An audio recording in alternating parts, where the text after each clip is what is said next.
chapitre 41.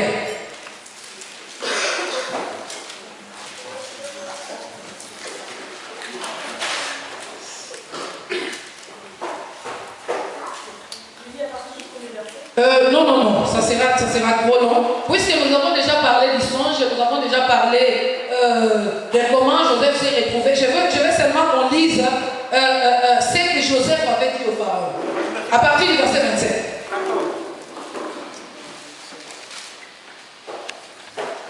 Je lis la parole du Seigneur. Joseph dit au pharaon, le rêve du pharaon est une seule et même chose. Dieu indique au pharaon ce qu'il va faire. Les 7 belles vaches sont des 7 années et les 7 beaux épis sont des 7 années. C'est le même rêve. Les 7 vaches efflaquées et laides qui montaient derrière les premières sont les 7 années. Et les 7 épis vides, brûlés par le vent d'Est, seront 7 années de famine. Ainsi, comme je viens de le dire au pharaon, Dieu a montré au pharaon ce qu'il va faire. Voici que viennent 7 années de grande abondance dans tout le pays d'Égypte. 7 années de famine les suivront. Et l'on oubliera au pays d'Égypte toute cette abondance. La famine réduira le pays à rien. Après cela, on ne pourra plus rien remarquer de l'abondance dans le pays, tellement cette famine sera accablante. Si le rêve s'est répété 2 fois au pharaon, c'est que la chose est arrêtée de la part de Dieu et que Dieu se hâtera de l'exécuter. Pardon, je veux que tu répètes le verset 32. Si le rêve s'est répété 2 fois au pharaon, c'est que la chose est arrêtée de la part de Dieu et que Dieu se hâtera de l'exécuter. Alléluia. Joseph, quand il était encore dans sa famille, auprès de ses frères, il a fait le rêve combien de fois? Et ici, il dit, c'est lui Joseph qui dit à Pharaon, si le rêve de Pharaon s'est répété 2 fois, c'est que Dieu a arrêté la chose là. Et il s'est hâtera de l'exécuter. Ça veut dire, puisque Pharaon, tu as vu ces rêves-là se répéter, ce n'est pas des choses différentes. Ce que tu as vu, c'est la même chose. Mais Dieu te l'a fait montrer 2 fois pour te prouver que c'est une chose vraie qui va certainement arriver. Et Dieu ne tardera pas à le faire exécuter. Alléluia. Et pendant que Joseph disait cela, on entrait déjà dans les 7 années d'abondance. Et Pharaon dit à Joseph, je ne vois personne dans tout le territoire d'Égypte qui soit aussi intelligent que toi. Puisque nous avons besoin de quelqu'un d'intelligent qui pourra stocker la nourriture, qui pourra faire des provisions pour les 7 années à venir. Alors c'est toi que j'établis comme gouverneur en Égypte. C'est vrai qu'il craignait que Joseph puisse régner. Alléluia. Mais en Égypte, ces jours-là, devant Pharaon, Pharaon lui dit, seul le trône. C'est-à-dire, je reste président, je règne, mais je ne gouverne pas. Donc c'est toi qui gouvernes le pays d'Égypte. Et aussitôt, Joseph entra dans ses fonctions et commença à faire le travail.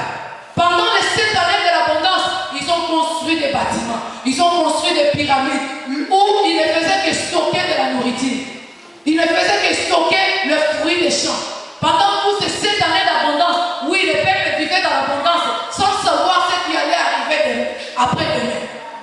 Ils se contentaient de manger quand ils semaient un tout petit peu. Ils moissonnaient tellement qu'ils se contentaient de cela, alors que les 7 années à venir allaient être catastrophiques.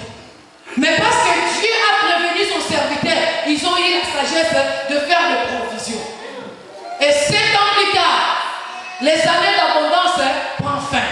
Maintenant, c'est les vaches maigres qui montent de la mer. Alléluia. La famine commence à frapper le pays. Et ce n'était pas seulement en Égypte, mais c'était à travers le monde. Alléluia. Mais pendant que tout le peuple, dans d'autres nations, dans d'autres territoires, dans d'autres coins, pleurait de la famine, en Égypte, il y avait l'abondance. Parce que Joseph avait fait des provisions.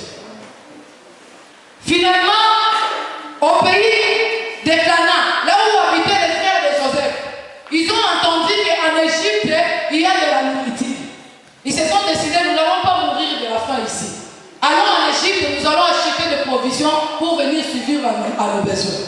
Alléluia. Ils prirent tout ce qu'ils devaient prendre, ils se dirigèrent vers l'Égypte. Nous sommes au chapitre, nous sommes toujours au chapitre 41. Nous lisons le verset. Attendez s'il vous plaît. Non, chapitre 42. Commence au verset 1 à 7. Jacob vit qu'il avait du blé en Égypte. Alors Jacob dit à ses fils, pourquoi vous regardez-vous les uns les autres? Il dit, j'apprends qu'il y a du blé en Égypte. Descendez-y pour nous acheter là-bas, afin que nous puissions survivre et que nous ne mourions pas. 10 frères de Jacob descendirent pour acheter du froment de l'Égypte. Jacob n'envoya pas avec eux Benjamin, frère de Joseph, car il disait il pourrait lui arriver un accident.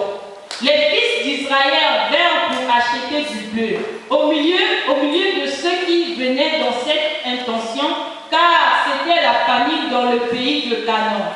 Joseph était donc le gouverneur dans le pays. C'est lui qui faisait vendre du blé à tout le peuple du pays. Les frères de Joseph vinrent se prosterner. C'est les choses sérieuses pour nous. Tu vas me lire ça lentement, mais sérieusement. Tu sais ta façon là, comme si tu faisais des poèmes là.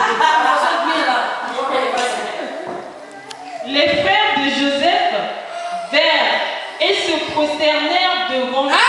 Frère, arrête de dire ça. Pourquoi tu dis des mensonges?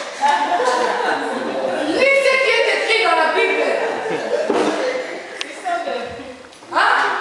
Les frères de Joseph vinrent se prosterner devant Joseph. Il fait quoi? Non, toi tu dis pas. Frère Idriss, est-ce que tu peux me lire le verset là? Flora est écrit là-bas.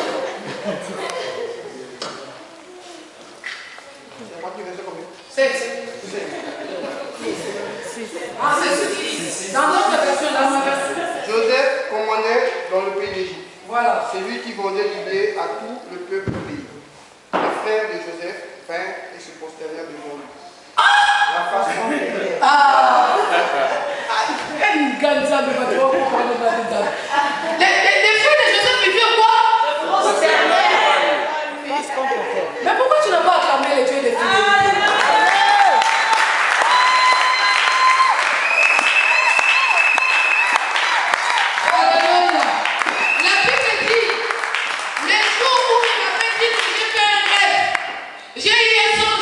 Ils se sont moqués de lui.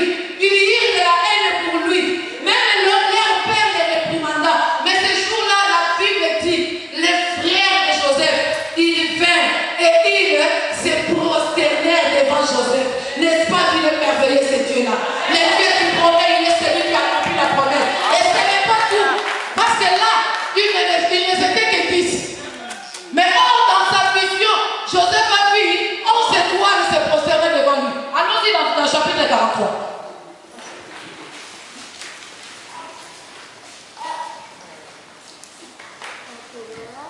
Chapitre 44, pardon. Lis directement le verset 13. Verset 13. Oui, 44, verset 13.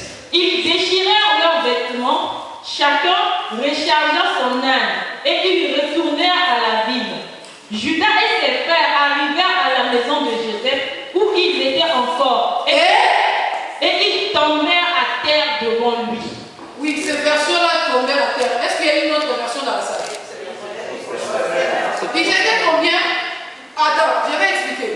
Quand ils sont venus pour la première fois, ils étaient 10. Pourquoi? Parce que Jacob avait refusé que Benjamin vienne avec eux. Il s'est dit, j'ai déjà perdu Joseph. S'il m'arrivait de perdre encore Benjamin, je ne survivrai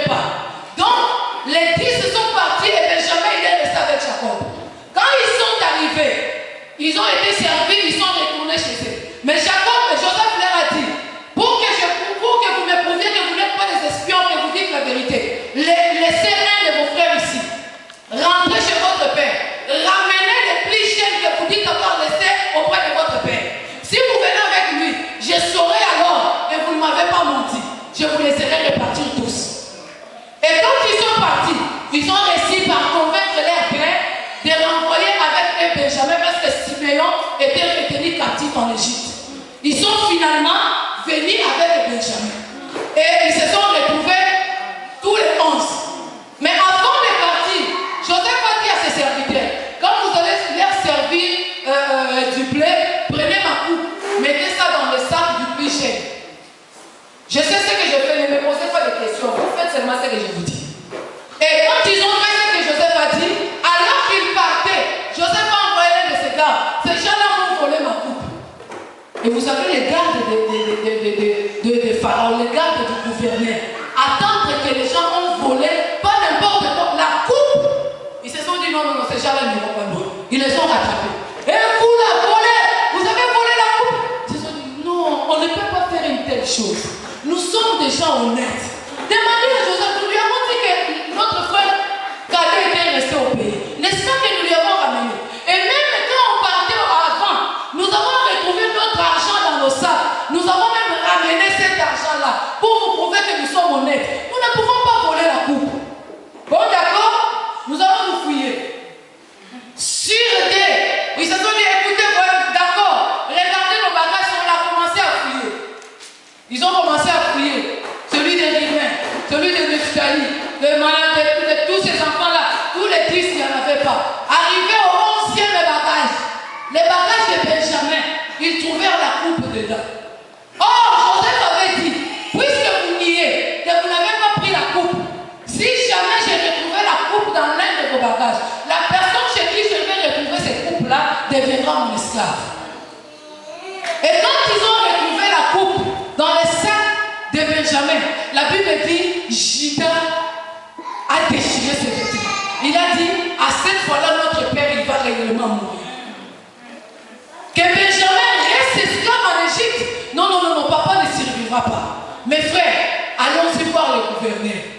La Bible dit, quand ils sont venus, les 11 alors, avec Benjamin, avec les Judas qui avaient déchiré les vêtements, les 11 alors, arrivés devant Joseph, ils déchirèrent leurs vêtements, ils se prosternèrent la face contre terre. Et vous savez, c'était combien des années plus tard? Attendez, nous allons ensemble faire le calcul. Chapitre 7, verset 2. 37, verset 2. Genèse 37, verset 2. Voici la postérité de Jacob. Joseph, âgé de 17 ans, faisant paître le petit bétail avec ses frères. Merci. Ici, Joseph, il était âgé de combien? De 17 ans. Quand il a fait le rêve, quand il a eu ses doubles songes, il avait quel âge? 17 ans. Allons-y, le chapitre 41. Verset 46.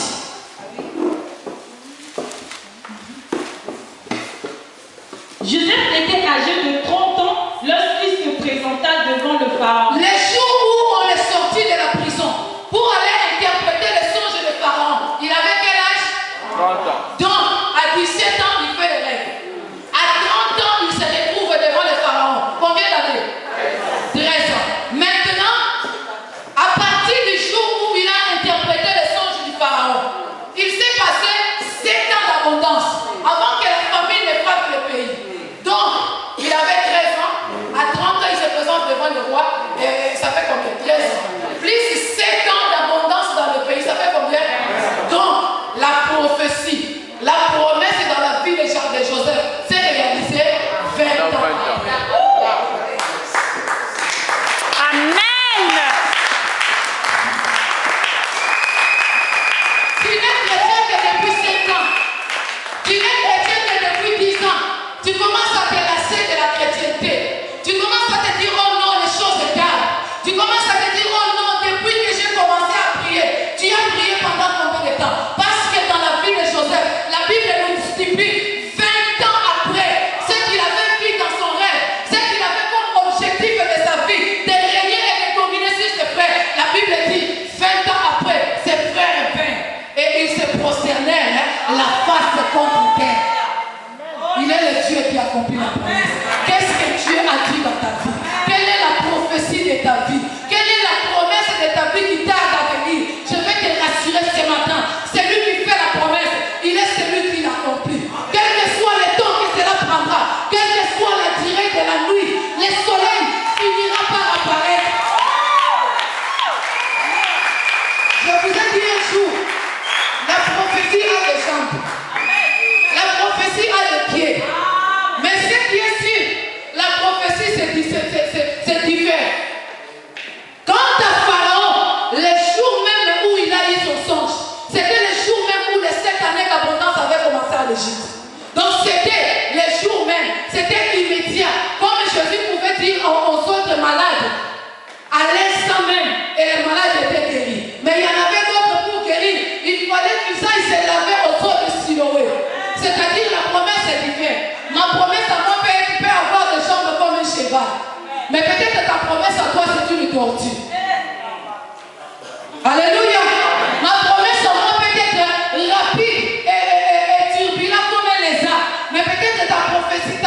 Ça peut changer de couleur. Mais ce qui est sûr, ça marche.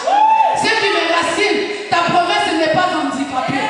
Ce qui me racine, ta promesse n'est pas tétraplégique. Ce qui me racine, ta promesse n'est pas alitée. La promesse marche. La Bible dit elle marche. Mais vous savez, il y a des gens qui marchent sans savoir où ils vont. Alléluia. Nous avons raconté une histoire au pays, je ne sais pas si c'était une blague ou c'était une réalité. Un garçon qui préparait ses examens. Il était tellement obsédé par son examen qu'il s'est mis à lire. Il a pris un livre. Il disait tellement qu'il